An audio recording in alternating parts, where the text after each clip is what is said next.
All right. So moving ahead into chapter one. Chapter one for us is going to be essentially about solving different types of equations. Our sort of chapter P, we did a lot of different algebra setups working with expressions, where you can sort of simplify them and combine like terms. Sort of an expression is, right, algebra stuff, but there's no equals sign, versus an equation, which is informally algebra stuff where you have an equals sign, right? So you actually have two equivalent expressions. And generally speaking, if you have an equation, one of your goals is going to be to sort of solve it and, right, find the different variable values, the different x values that will actually sort of make everything in that equation true, that will sort of find the values that do in fact make both sides equal. For us, we're going to start with section 1.2. We're sort of jumping over section 1.1. And so this is solving linear equations and also solving rational equations. So we'll start with the linear equations. The form are kind of generic forms. So like, what the heck is a linear equation? So it's anything that can be written in the form ax plus b equals 0. So it's anything that can be written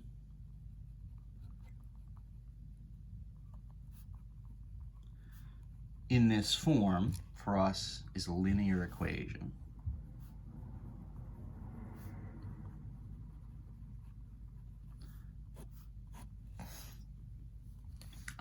And then just to be a little specific here, so the a and the b values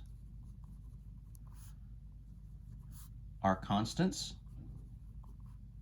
right? So they're number values, and x is your variable, right? So x is the unknown, and the a and the b values here in the generic form would just be some numbers, positive or negative. The big thing here that makes this linear, another way of sort of describing this, another shorthand, is you can also just think of this as, so an equation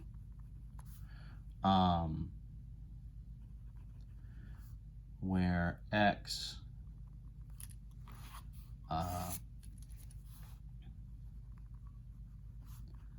is raised to the 1 and only to 1. So we'll be expanding this for some of our other equations and looking at different things, right? Sort of doing polynomial kind of versions of equations where the exponents get higher. But, a linear equation is, in general, more simple. It's called a linear equation. Eventually what we'll do is do sort of graphs of things that look kind of like this. There's sort of different versions of different ways to write linear equations. But in general, you can sort of represent these equations as a straight line, is sort of why they're referred to as linear equations. Pretty obvious, I guess, why they would be named that way. But what we're trying to do here is sort of solve for this x and find the value that sort of makes this true. So the strategy, let's kind of lay out a general strategy here.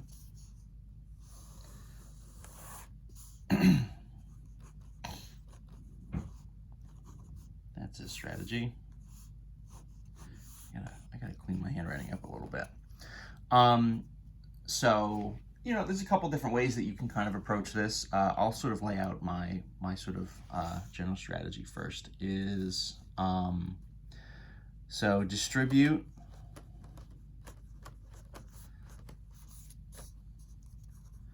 to clear any parentheses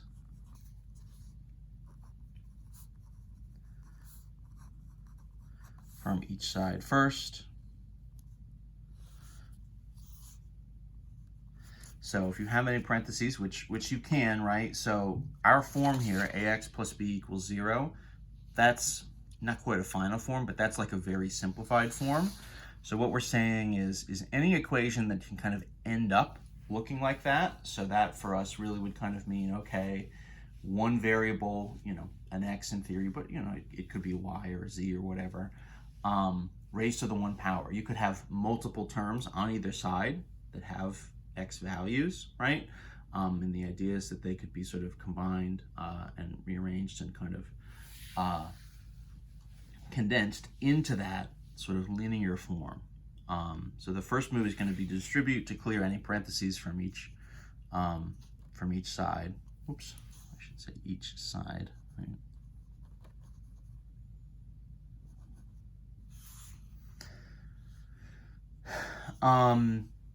Step number 2, what I would say is combine like terms.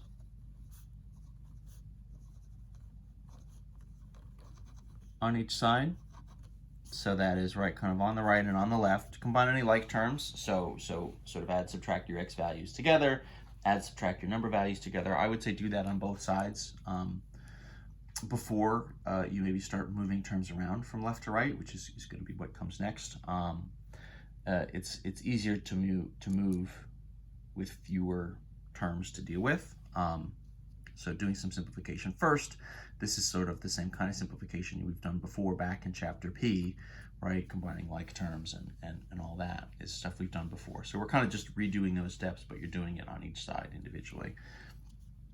Next, you want to move all your variable terms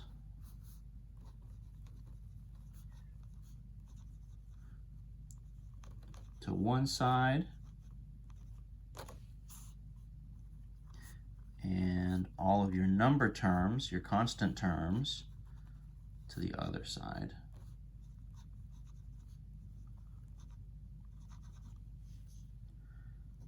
I don't know why, but for some reason writing side is currently my Achilles heel. I keep having really sloppy versions of that. The way you're going to do that, right? So moving terms around across the equation, right? So to move a positive term, you're going to subtract from both sides. To move a negative term, you're going to add to both sides.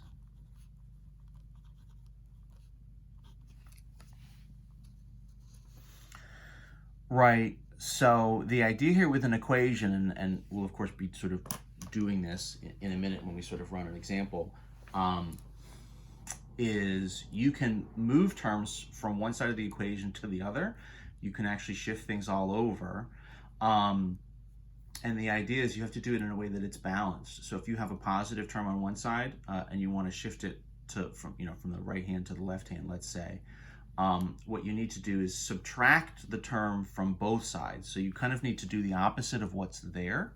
And what that does in effect is it sort of cancels that term out from the right side, right? If you have a positive 3x, for example, and you want to move it to the left-hand side, so the opposite of positive 3x would be negative 3x, right? You'd be subtracting 3x, so a plus 3x and a minus 3x effectively cancels it from the right side, but because it's an equation, you need to keep everything balanced, and so then you would subtract it from the left-hand side, and you'd sort of get essentially what it would appear to be is that your sort of plus 3x on the right-hand side is sort of shifted over to the left and has become negative. We'll be doing examples of all this, of course. So maybe I should just keep writing these steps out and then we'll sort of see this in action. So move your variable terms from one side to the other. Move your number sides from to the other side, right? So you want all your numbers on one side, all your variable terms on the other.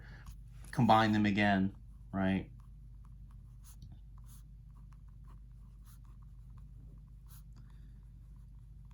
So combine like terms again, and then to solve, what you're going to do is divide both sides by the coefficient, right? Whatever your value is on your x term. So to sort of end the equation and get, your goal, which is like, what does 1x equal? Right? You could end up with something like, negative 3x equals a positive 15 or something, right? So how do you get from negative 3x to a 1x equals, and the idea is you're going to divide by the negative 3. So you just divide both sides once everything is kind of cleaned up, and then you'll end up with your answer. That was a lot of talking. Let me just start an example, because this, I think, talking about it makes it sound much more confusing than actually just sort of seeing it done. So say, for instance, something relatively short, 3x minus 10 equals 14, right? There's no parentheses here, so there isn't really anything to do as far as distributing and kind of cleaning up each side. This is starting pretty simple. So what I want to do is gather all my sort of x's on one side and my numbers on the other. I've got 3x here on the left is really the only x. So that's going to essentially force me to maybe just shift the 10 over to the right. So I'll do kind of numbers on the left, and then, variable, right? My x is on the left and then my numbers on the right. So I want to shift this minus 10 over. So the idea is I add 10 to both sides, plus 10 and minus 10, right? That essentially cancels those out. And on the left, I'm left with 3x. On the right, I've got 14 now plus 10, which would be 24, right? And then to solve, all I'm doing here, so 3 times x equals 24. So what would 1x be? Well, if I just divide this by 3, that's going to leave me with x, right, is 24 over 3, which of course is just positive 8. And that's going to be my answer. So if we don't have that many terms, it's relatively fast to kind of run through this and get our answer. If we have something a little bit longer, 2 times quantity x plus 4, minus 6x equals 4 minus 3 times x plus 2 or something, right? This is kind of just a random made up one. So these can get longer, but that's fine. It just means that we, have to take a few more steps to solve it, but our strategy here is going to be the same thing. So we said we should distribute and clear away any parentheses first.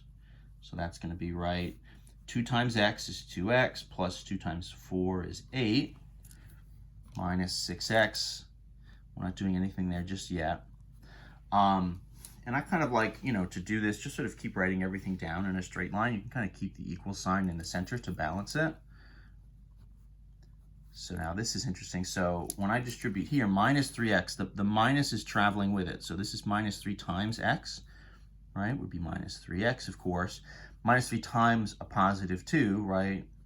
It's going to make that a minus 6, right? 2 and 3 is 6. And then if we're distributing negative, it's going to shift that and flip this addition to subtraction. Next, we would look for any like terms. So we've got some, right? This would be kind of 2x and minus 6x. Now, on the same side, right, you don't need to do, and I see sometimes students do this where they would say, so I need to do plus 6x to add it, and the answer is on the same side, you don't need to change the sign from plus to minus or anything like that. You're not trying to flip it. Only if you're going over the equal sign would you need to do that. So this would be 2x minus 6x. It's just a combining like terms. So that's a minus 4x, and then the plus 8 is kind of still hanging out. Equals, over here, the like terms would be the number terms, right? 4 and then minus 6. So that would be like a negative 2. And then now your negative 3x comes down. My color coding is kind of out of sync a little bit. So now my kind of, my combined terms are here. But I need to shift and decide, all right, x's to one side, numbers to the other. Let's do x's to the right. Let's add the 4x. I like to get a positive variable term here. And then that means numbers to the left. So we're going to add 2 plus 2, right? So these are canceling. 8 and 2 is 10. And then negative 3x and 4x just is x. So I've kind of stumbled on the answer without having to divide in that case. So there I just get 10 equals x, and that's going to be my final. That's the basics. I got to pause it here because we're running out of time, but there's more stuff to come.